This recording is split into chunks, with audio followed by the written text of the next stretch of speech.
पंजाब के शहर झेलम की पुलिस के मुताबिक मजहबी स्कॉलर और मुबल्लिग इंजीनियर मोहम्मद अली मिर्जा की एकेडमी पर फायरिंग करने वाले हमलावर की शिनाख्त बिलाल अहमद खान के नाम से की गई है, जिनके खिलाफ मियांवाली में एक दिहाई कबल अपने ही स्कूल टीचर के कत्ल का मुकदमा दर्ज किया गया था। झेलम पुलिस के मुताबिक बिलाल अहमद इतवार के रोज मोहम्मद अली मिर्जा की एकेडमी पर फायरिंग के बाद पुलिस की जवाबी फायरिंग में हलाक हो गए थे। झेलम पुलिस की जानिब से जारी किए गए बयान में कहा गया है कि जीटीएस चौक में वाक़े कुरान अकेडमी के बाहर फायरिंग की इत्तला पर पुलिस की भारी नफरी मौके पर पहुंची। बयान के मुताबिक पुलिस ने हमलावर को रोकने की कोशिश की तो उसने फायरिंग शुरू कर दी। ताहम पुलिस की जवाबी फायरिंग से हमलावर हलाक हो गया, जबकि एक पुलिस एहलकार भी जख्मी हुआ। इस वाक़े के बाद झेलम के थाना सिटी में पुलिस के मुद्दत में इंसदाद दहशतगर्दी इक़दाम कत्ल पुलिस मुकाबले समेत 6 संगीन दफात के तहत मुकदमा दर्ज किया गया है।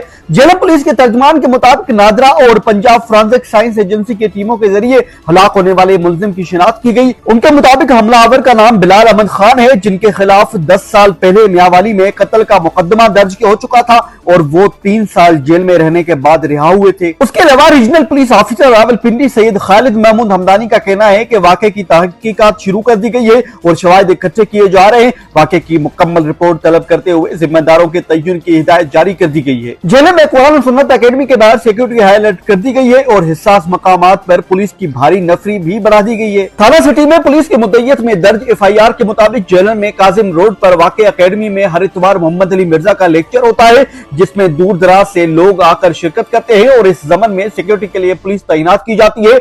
इसमें लिखा है कि इतवार की सुबह 10:45 पर एक शख्स जिसने सफेद रंग के कपड़े पहन रखे थे और हाथ में स्याह रंग का बैग उठाया हुआ था, जीटीएस चौक की तरफ से पैदल आया। वो अकेडमी के सामने सड़क के पार कुरैशी हाउस के दरवाजे के करीब बनी हुई छोटी दीवार के साथ ऊंट में अचानक लेट गया और अपना पिस्तौल निकालकर अकेडमी के दरवाजे पर ड्यूटी पर मौजूद पुलिस एहलकारों पर कत्ल की नीयत से सीधी फायरिंग शुरू कर दी। इस दौरान कांस्टेबल एहसन कयानी के दाएं पांव पर फायर लगा, जिसके नतीजे में वो सख्त जख्मी होकर गिर पड़े। FIR के मुताबिक मुलजिम की फायरिंग से रिसर्च अकेडमी और मुलहका बेकरी के शीशे टूट गए और दीवारों पर भी गोलियों के निशानात आए। अवामुल नास ने भागकर अपनी जानें बचाई। अंधाधुंध फायरिंग से शारे आम पर और अकेडमी में मौजूद सुरका में शदीद खौफ और हिरास फैल गया।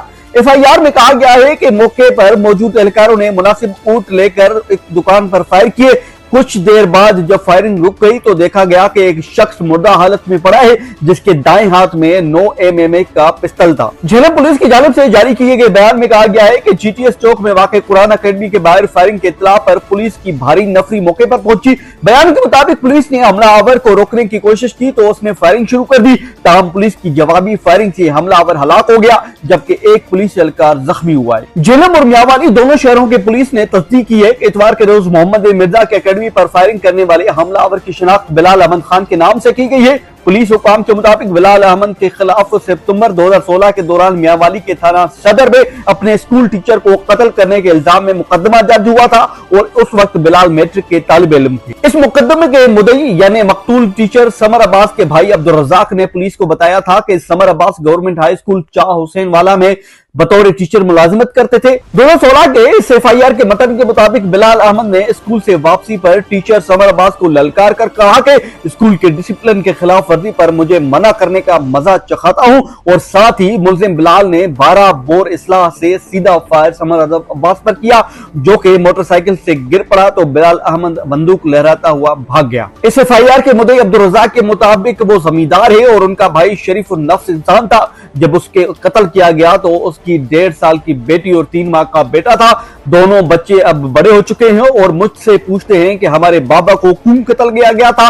मैं उनका सवाल सुनकर रो पड़ता हूं और जवाब नहीं दे पाता। उन्हें क्या बताऊं कि उनके बाबा को अकीदे के इख्तिलाफ की वजह से नाहक कत्ल किया गया था। मियांवाली के डिस्ट्रिक्ट पुलिस ऑफिसर वकार खर ने मीडिया को बताया था कि बिलाल का मुजरमाना रिकॉर्ड मौजूद है। वो कहते हैं कि बिलाल कम उम्री में ही अपने उस्ताद के कत्ल के केस में 3 साल जेल रहकर आया है। 1 साल बाद मकबूल टीचर के खानदान ने उसके एक भाई को कत्ल कर दिया, जिसके कुछ अर्सा बाद फरीकैन में सुलह सफाई हो गई। अदालत में दोनों पार्टियों ने मुकदमा वापस ले लिए और ज़ेर हिरासत अफराद की जेल से रिहाई हो गई। डिस्ट्रिक्ट पुलिस ऑफिसर ने बताया कि मुलजिम बिलाल का एक भाई साजिद खान महकमा पुलिस में हवालदार था, जिसने बिलाल को इसकी मुजरमाना सरगर्मियों की वजह से मियांवाली से निकाल दिया था। वो लाहौर की एक पेट्रोल पंप पर सिक्योरिटी गार्ड के तौर पर काम करता रहा है। फरवरी में मजहबी स्कॉलर और मुबल्लिग इंजीनियर मोहम्मद अली मिर्जा पर कातिलाना हमला करने की कोशिश करने के इल्जाम में पुलिस ने एबटाबाद से ताल्लुक रखने वाले एक 26 साल शख्स को गिरफ्तार किया था। एक एफआईआर में कहा गया था कि इतवार के रोज लेक्चर के इख्तिताम पर फोटो सेशन के दौरान एबटाबाद से ताल्लुक रखने वाले एक शख्स ने इंजीनियर मोहम्मद अली मिर्जा पर हमला करते हुए उनके इमामा यानी पगड़ी को जमीन पर पटक दिया और उनके गले को अपने दोनों हाथों से दबोच कर उनका सांस रोकने की कोशिश की। एफआईआर में बताया गया था कि उस मौके पर मौजूद अफराद ने मुलजिम को पकड़ा और उन्हें अकेडमी के ड्यूटी पर मामूर पुलिस एहलकारों के हवाले कर दिया।